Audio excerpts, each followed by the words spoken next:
Welcome! This time on WoodWorks, we'll make this beautiful freestanding mirror.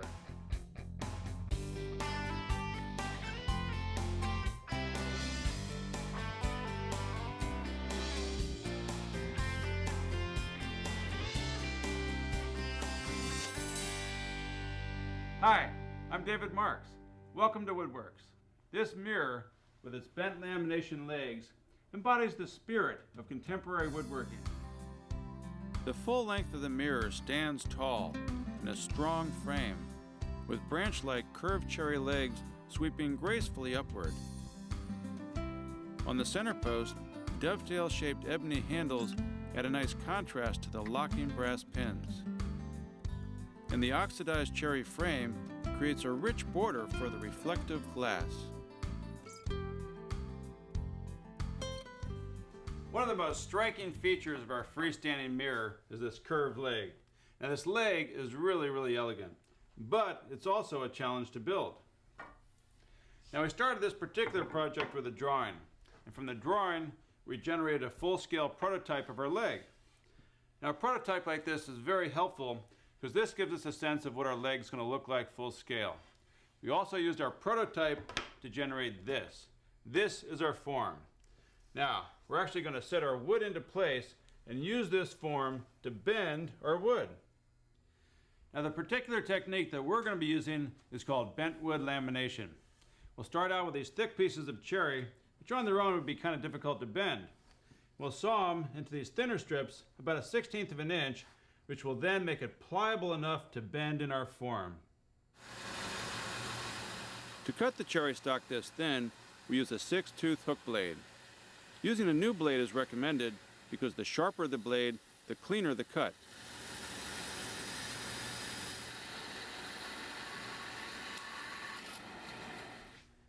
Here's our individual strips of wood that we've cut on the bandsaw. Now, an important detail to note are these triangles that we've marked on the edge of the board. These will be very helpful because when we're putting glue on the individual strips of cherry, the triangles will help us to keep them in the order from which we've cut them.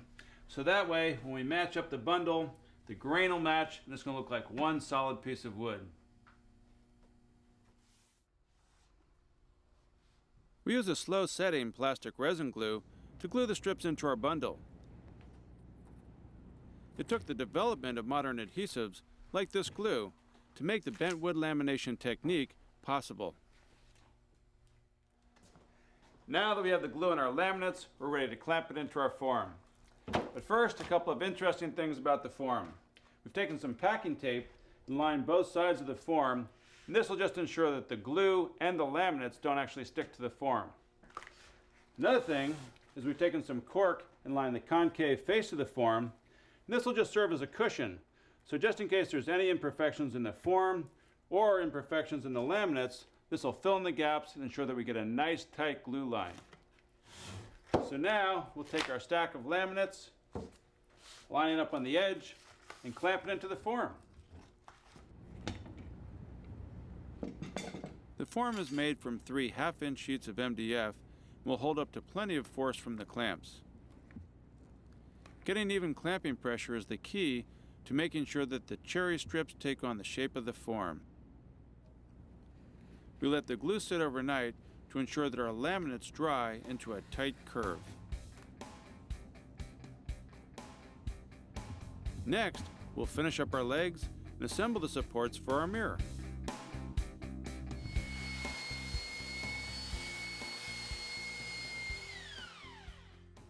We're using the belt sander to get rid of some of the excess glue that squeezed out while our leg was drying in the form. Now we did that because our next step is to take this leg stock to the joiner and joint this edge nice and flat. Now the glue that we use is really hard and it would be abrasive to the joiner knives. We want to keep those knives sharp because that will ensure that we get a nice flat edge. We pass the leg over the jointer, following the arc of the curve to produce the flat edge we want. Using that edge as a reference against the fence, we joint the inside face of the leg stock so we'll have a flat surface to glue up to our center post later on. Then, again using our flat edge as reference, we run the leg through the planer to produce a flat and parallel surface on the opposite edge.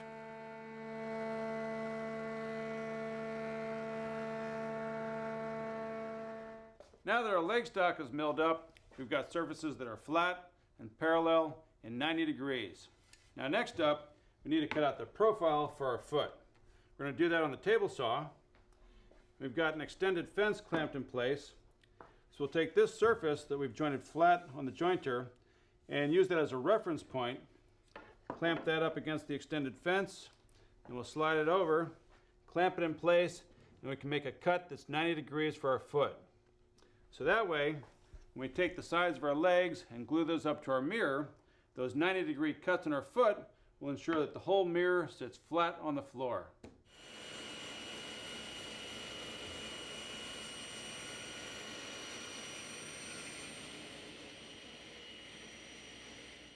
Next, using double stick tape to hold the leg securely in place, we cut the toe perpendicular to the foot. Then, we finish our leg by cutting the top to length.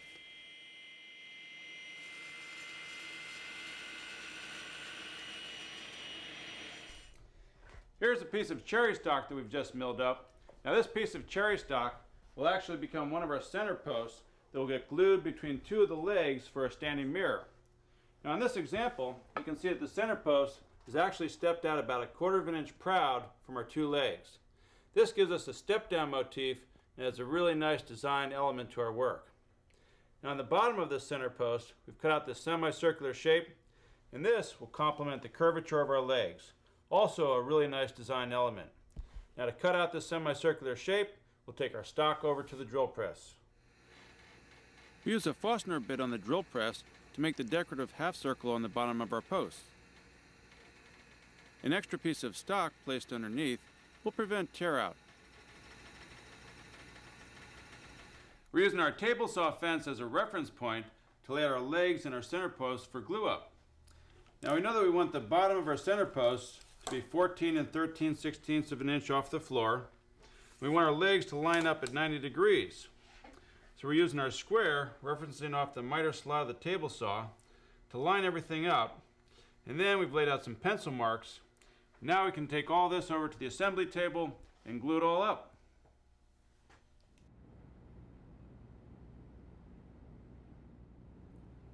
We use yellow glue to hold our legs together.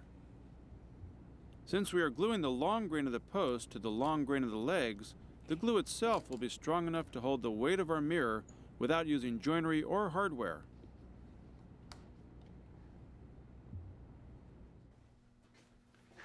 Here's some cherry stock that we've milled up for the frame of our mirror. We've clamped it in place so we can take this template that we've made and set this into position and lay out for our profile. Now our mirror frame is curved at the top and at the bottom. So our first step is to take a pencil and lay out the pencil lines for the curved profile onto the cherry stock of our frame. Now that we've laid out our profile, we can clearly see where our boundaries are on our frame stock. Now with that information, we're able to make some marks for our joinery, which is going to be a mortise and loose tenon construction. Now a couple of things we had to take into consideration when we laid out our joinery was number one, this curved profile of the frame, and number two, the fact that we're going to be cutting a rabbet into the back of the frame to set in our mirror. So now that we have our layout marks, we can take our stock over to the multi-router and cut out our mortises. We start by making the mortises in our bottom rail. Then, keeping the depth, length, and size settings the same, we cut matching mortises in the bottom of our stiles.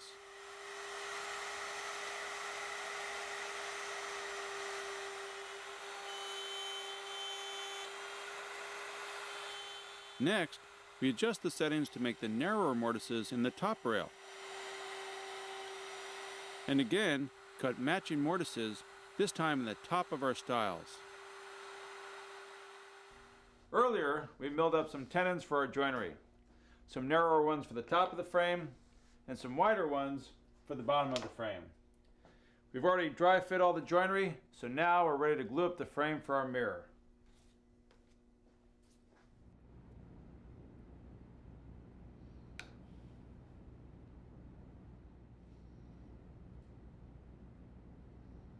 The rectangular shape of the rails will allow for firm clamping.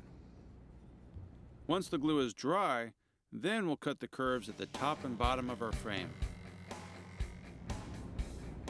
Now, we're ready to create a profile and add some style to our standing mirror. Our mirror frame is dry, and we've already scraped off the excess glue. Now earlier, you'll recall that we put our template on here and traced out these curves for the top and bottom of our mirror frame. So now, we'll use our jigsaw, and we can go ahead and rough cut out those curves.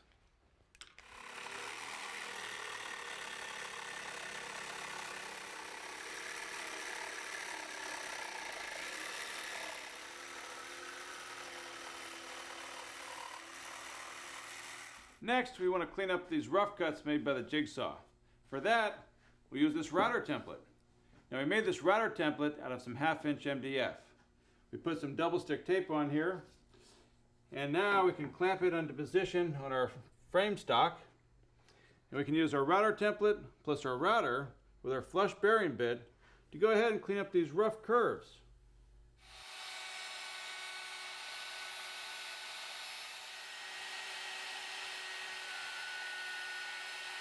The router and flush bearing bit do a nice job of cleaning up the curves. But the inside corners of the frame will need some extra work, so we use a pattern maker's rasp to smooth out those corners. To cut the rabbet in the back of our mirror frame, we're going to be using a slot cutting bit here at the router table. Now our bit has a bearing at the top, so all we have to do is follow this bearing around the inside of the frame, and our cutter will cut away the 1/2" by 1/8" rabbet that we need.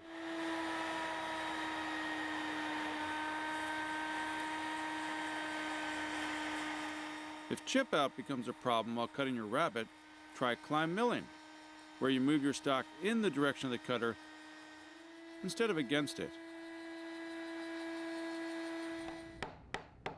Using the router bit leaves rounded corners, so we take a sharp chisel to square up the corners of the rabbet.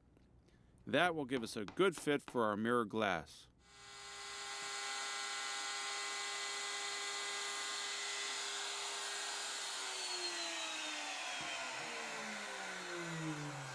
We're routing a decorative bead along the inside edge of our mirror frame.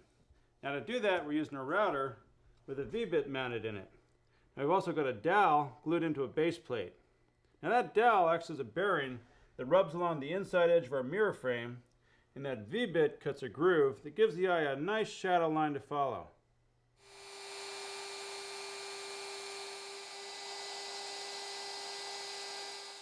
On each corner, we stop the router so the bit won't cut the line too close to the edges around the corners.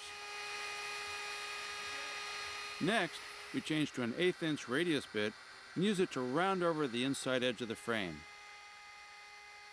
And then, using a V-shaped gouge and some Italian riffler files, we extend the shadow lines and connect them around the corners.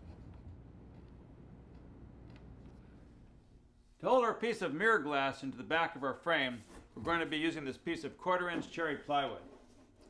Now we want this plywood to overhang our rabbet by about 1/2 inch.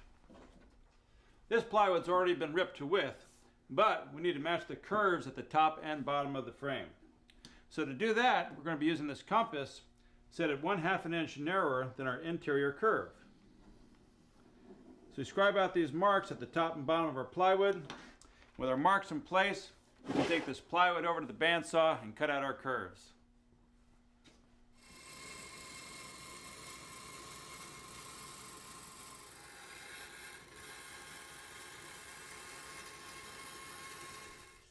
Our leg assembly is all glued up. So next up, we can cut the top of our center post to length. We've designed our mirror so the top of it is going to stand 6 feet off the ground. And also we're drilling a hole midway so that our mirror can pivot back and forth. Now we've taken those measurements into account, and we'll cut our center post at 46.5 inches.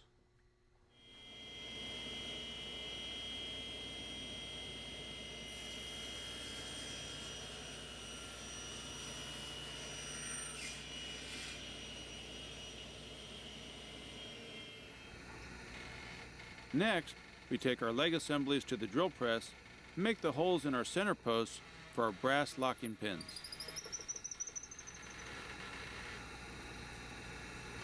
Then we make complementary holes in our mirror frame using a hand drill with a 3/8 inch bit and a doweling jig. Finally, we install the threaded brass inserts into the holes in our frame that match up with our brass locking pins. Now, we're ready to add the finishing touches.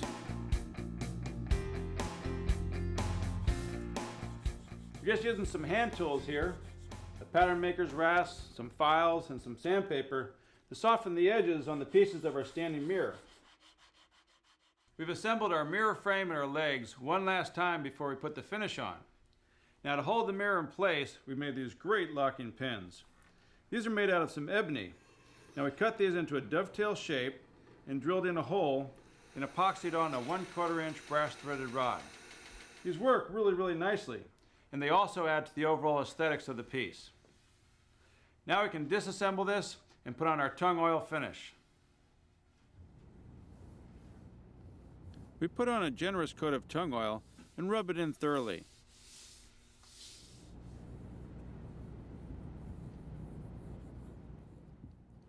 Then we'll take our cherry base and frame outside and expose it to the sun.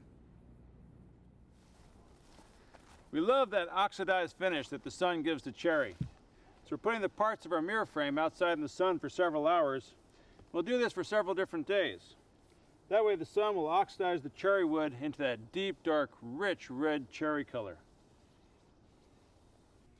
We've already set our mirror into our rabbet, and now we're just adding the last few screws to attach our cherry plywood back panel. Now to make this job a little bit easier, it's a good idea to drill a pilot hole. We've countersunk ours. And also, by adding a little bit of wax to each screw, just helps them to glide right in. When fully assembled, this mirror is a picture of contemporary styling. The arched rails give it stature and are designed to complement the fluid curves of the legs. The legs gently rise into a base that is elegantly slender, yet strong, and the ebony-handled pins add functionality as well as style. Finally, the sun-oxidized finish brings out the natural warmth of the cherry and gives the piece an inviting glow. To make sure that our mirror fit our frame, we included a full-scale paper template when we placed our order with a professional glass cutter. Now take a look at this. By loosening and then tightening our pins, we can easily adjust the position of our mirror. I'm David Marks. We'll see you again next time on WoodWorks.